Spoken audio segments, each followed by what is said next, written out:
Welcome to The Explainer. Today, we're diving into the high-stakes world of cosmetic surgery. It's a place where the desire to look beautiful can, unfortunately, collide with a pretty dangerous reality, and it raises some really critical questions about medical ethics and your safety. So let's start with a really personal story. This is what Maria Nelli's sister told her, begging her not to go through with a cosmetic procedure. But Maria Nelli had been convinced, and that decision, well, it ultimately led to her death and ended up exposing a system that was just deeply, deeply flawed. Now, to really get the context here, we have to talk about the numbers. This all takes place in Colombia, which is a global hotspot for cosmetic surgery. In fact, it has the second highest number of procedures per person in the entire world, right behind South Korea. So you can imagine, this massive industry creates a ton of opportunity, but also, as we're about to see, immense risk. So how does a totally routine desire for a common procedure, like liposculpture, just spiral into a fatal outcome? Maria Nelli's case really forces us to ask that terrifying question. Okay, so here is the central, chilling contradiction.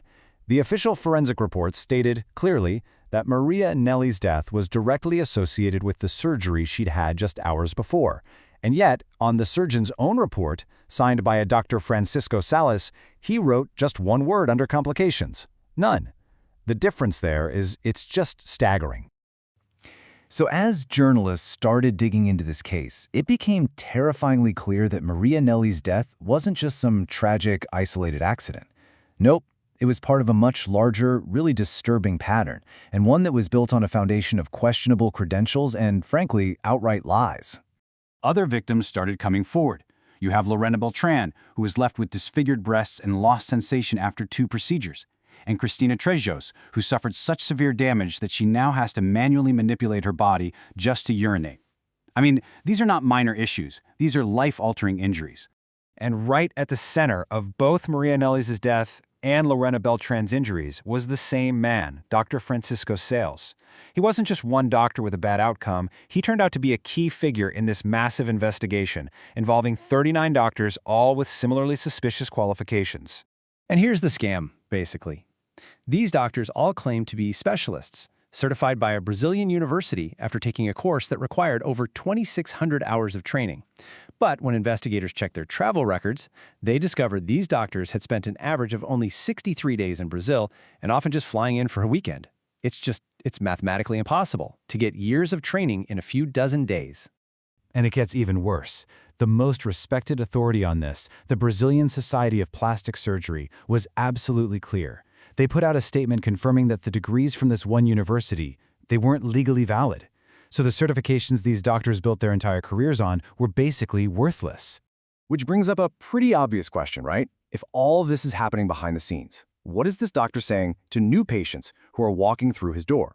Well, to find out, a young journalist went undercover, posing as a client, and she secretly recorded the whole consultation.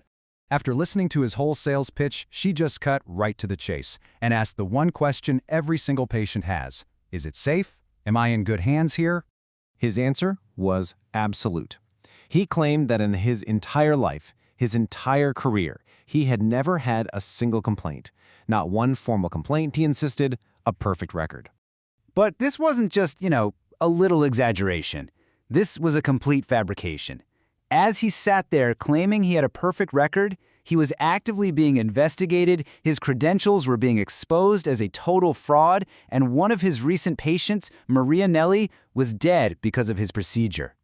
But these ethical problems aren't just happening behind the closed doors of an operating room.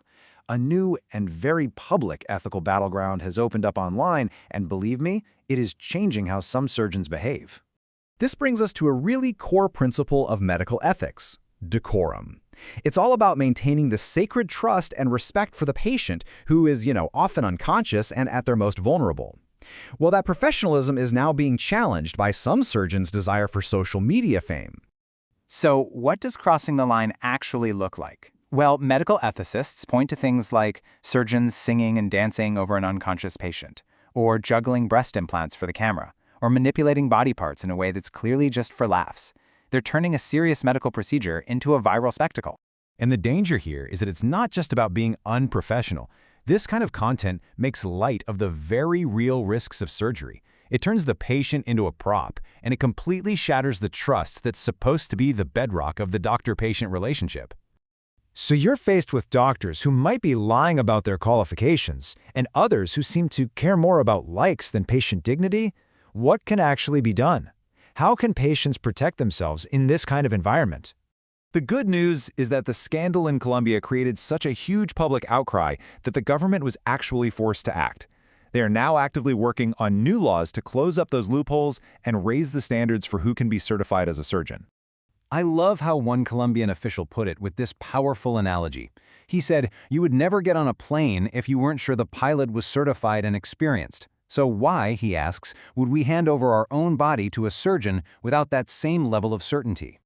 But, new laws can only go so far, especially when a doctor's social media brand can just bypass all the traditional gatekeepers. So for any patient today, the central question really remains, who truly holds the power to keep you safe? Ultimately, that power rests with you, the patient.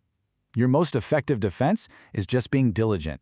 That means doing your homework, verifying that a surgeon is certified by a legitimate, recognized board, not some sketchy weekend course. It means seeing unprofessional social media content not as entertainment, but as the huge red flag that it is. Lorena Beltran, the victim who so bravely went public, has now become this incredible advocate. She said her goal is simple: to make sure that from now on, every single patient looks at their potential surgeon with a magnifying glass. And that really is the key takeaway. Empowering yourself with information isn't just a good idea, it can literally be the difference between a successful procedure and a tragedy. So we'll leave you with this final thought. In an age where a surgeon's success can be measured in followers just as much as in successful operations, we have to keep asking this crucial question, because honestly, the answer determines whether medicine puts the patient or the like first.